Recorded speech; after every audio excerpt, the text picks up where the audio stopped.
it says live stream offline. Just a real quick praise so we can get to well, if he's got it, if he's using, I know James likes to use a single. Okay, it looks like we may be reconnecting. Let me see. If he's using a single key, no, that's if he's using. James sometimes uses a single key. If he's using a single key, you can't reconnect. But that isn't compatible. Yeah, it did end abruptly, but I don't see no live chat. All right, we may be okay, I see a new live. Sometimes uses a single key. Yeah, sorry about that. Oh yeah, right, we are live. So I do apologize to everybody. It looks like we did get disconnected somehow. We are now reconnected. It looks, however, we are reconnected into a second stream. So I will allow James, who has been lectured time and time and time and time again on having separate keys so that if you get disconnected, you can reconnect, and we will turn this into a let's everyone make fun of James. So I would like everyone to just take 10 seconds to pause and think about how we're going to blame James for this. We are reconnected, and so now I think you lost the last 30 seconds before I interrupted you to tell you that I thought we were disconnected. So do you want to go from 30 seconds back, and you still have about 3 minutes? All right. I'll just have to guess where in my eloquent speech I was. All right. So why should anything that you just heard matter? Well, for me, that answer is very simple. It's because the truth matters. I want to hold as many true beliefs as possible and as few false beliefs as possible.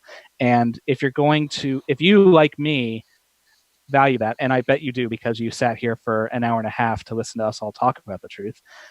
If you value truth, then what you need to do is put in the work. Don't believe what I say. Don't believe what Matt says. Don't believe what Standing for Truth says. You need to do the investigations, and you really need to dig into the details. There are a lot of things that sound plausible on the face of it. For example, from the debate, we heard the source of all radioactive materials was the flood, the agitation of the waters. Things are under a lot of pressure. That would be enough for fusion, right? And if you never looked any further than that, you might walk away thinking, oh, sure, a lot of heat, a lot of pressure, fusion. As a nuclear engineer, I am telling you that is not the case. That the amount of pressure you'd need would literally have to be, it would be cosmic in order for that to work. So they're going to need a better mechanism, but you wouldn't know that unless you looked into it. So when you are confronted with something that sounds ridiculous, some kind of claim from evolution or physics or whatever, it sounds ridiculous. Rather than saying, well, that's ridiculous, how could they believe that? Say, that sounds ridiculous to me. Why do people who've spent decades researching think this? Maybe it's because they know more than you do, and maybe there's something that clears it up. Maybe not, but you won't know until you ask. So thanks a lot for having me here. I've really enjoyed it, and hopefully I can come on again. Oh, and Reason to Doubt with a 2, because there's 2 of us. And that's it. All right, thank you. Now, gentlemen, do you want to give me some idea of how you want to break up your 8 minutes there? Sure, I'll go probably for 4 or 5 minutes. Once I'm done, Matt can take over, if that's okay with you, Matt. Is that what we planned? Yeah, no problem. Go ahead.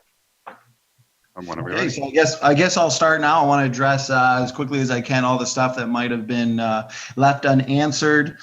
He did say he gave lots of reasons, but what he believes. But what's funny is he spent his entire time using and utilizing radioactive dating, radioactive clocks. He obviously came to debate the age of the Earth, but he gave no real rebuttal to our entire opening, nor any of the genetic-related evidence that we use to prove Genesis. So he's going to have to address those. Well, the debate's over. He didn't really address them to actually, I guess, show why he became in the position he is when he used to be I believe he said he was a young Earth creationist before, which is funny because he doesn't know or give any hint of knowing anything about the low genetic diversity, the 3 major haplogroups, and the testable predictions that flow from that mitochondrial DNA map. I definitely urge him to look into it because creation scientists are the ones making the predictions. I could go into it all in detail, but for sake of time, go watch my debate with Adam Friended where I do touch on those predictions, of course. So he does need to answer the mutation accumulation problem, of course. It really is. This extremely high mutation rate is a profound problem for what he believes in and what he wants to promote. He denied the fact that they would have a tiny effect on fitness. But the problem is that these neutral mutations, it is a fact that they're invisible to the natural selection process. And that just means that these accumulating harmful mutations, they are continuously building up in the genome and rusting out the genome. He's going to have to answer that. His objections, his arguments regarding radioactive dating was answered sufficiently. They were answered extensively. And since that was his only argument, he doesn't really have much left to stand on. And he denies the global flood, even though we've given plenty of evidence for its occurrence, including testable predictions. I talked about how one of the predictions of the catastrophic plate tectonics model is that if the plates are being pushed down, they haven't had time to melt. And this new field of science that I referred him to as in seismic tomography, they have learned that massive cold slabs of rock are at the base of the mantle. And that means they haven't been pushed down there long ago, as the uniformitarian would want you to believe. They've been pushed down there recently. They haven't melted yet. This is huge confirmation of the global flood model and more specifically the model of CPT. So he's going to have to address that as well. Junk DNA, the created heterozygosity hypothesis, we have specific predictions on DNA function. What we know, especially in regards to ENCODE and how they found that at least 80% of the non-coding DNA was transcribed into RNA, suggesting function. The trajectory of discovery does favor genome-wide functionality. Therefore, his argument about completely neutral mutations falls flat on its face. The non-coding DNA that they look to as evolutionary leftovers junk that would make a mutation completely neutral, we now know it's involved in regulatory functions, embryonic development, the timings of protein manufacture. I can go on all day on the functions that have been discovered in those areas. This is a very serious problem that he needs to answer if he wants us to believe that universal common ancestry is true. How much time am I at there? I think you're at almost 4 even. Let me double check here. Okay. Yeah, 4:13. So yeah. 413. I do want to address one more time the fact that his radioisotope dating that is used to date these igneous rocks, they do involve and require many unprovable and unknowable assumptions. And he did admit to its limitations, its errors. And if he does deny all the evidence for a worldwide flood that we have presented, then of course he has to continue holding to that position of uniformitarianism. And just a few of the assumptions that he relies on is whether the initial conditions of the rock samples are accurately known, whether or not the amounts of the parent or daughter elements in a sample have been altered by processes other than radioactive decay. Matt answered it in the discussion as well very thoroughly. So like I said, he didn't really give any reasons, and his rebuttals were very limited, unfortunately. So the topic of the debate is, does Genesis and science, do they correlate? Are they consistent? And of course they are on many reasons. Matt, you can take over. 3 minutes. Okay. Oh, awesome. Well, I want to say sorry, Jordan, because I didn't really know that you really wanted to talk specifically on radiometric like elements and decay and creation of those elements. I even watched your radio show to figure out like what are your favorite topics so I could came more prepared. But I didn't hear you bring that up and mention any of those. So I would have had some links, something to give to you, something to present. I gave one on the side chat there for you. But they've been making new radioactive elements in Japan using supercritical heated water. So I can give you some links to those.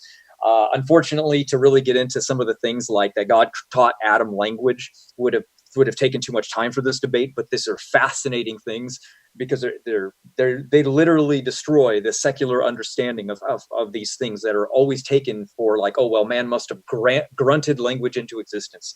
And it's such a fascinating study when you read all these stochastic models that show that there is no possible way that anybody over the age of 13 can learn language because they don't have language acquisitions. It's amazing. So I just wanted to end with this was awesome. I had a great time.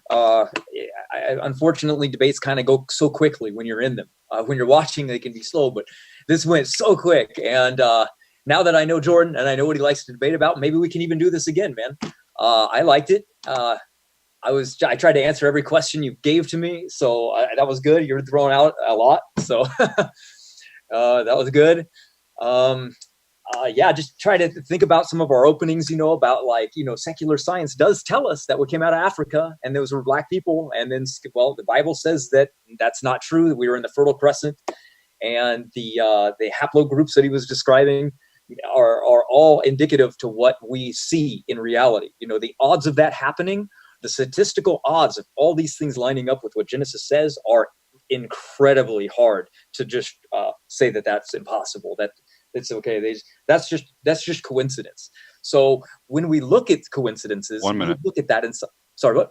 1 minute. Sorry. Okay. When we do look at coincidences, that is science. That's what p-value is. P-value is. It's the statistical hypothesis testing of what probability value is. So when I was trying to say to Aaron Raw, look at the odds of this, he just didn't want to hear it. He said, so what are they? So what? What are the odds I woke up this morning and put on my socks? I'm like, I don't know what that means. So it's odds, you know what I mean? I wanted to show that the odds of all these things lining up from a 5,000-year-old book that sheep herders wrote is pretty astronomically high. So that's all, man. I just want to say that. Thank you very much for bringing up the image of Aaron Ra putting on his socks. That's really what I think we needed to end this debate with. I appreciate it, Matt. It's been a pleasure as always. Thanks. All right. Now, in all seriousness, thank you all very much for being here. Jordan, thank you very much for coming. Raw Matt, Standing for Truth, thank you guys very much for this debate. I'd also like to thank Praise I Am. Oh, hold on 1 second. You ended a little early there. Praise I Am that I am. I think that's correct. For doing the back end, he was doing the back end, so that really freed me up to mod, which I really appreciate. Thank you also to James for having me, and thank you all for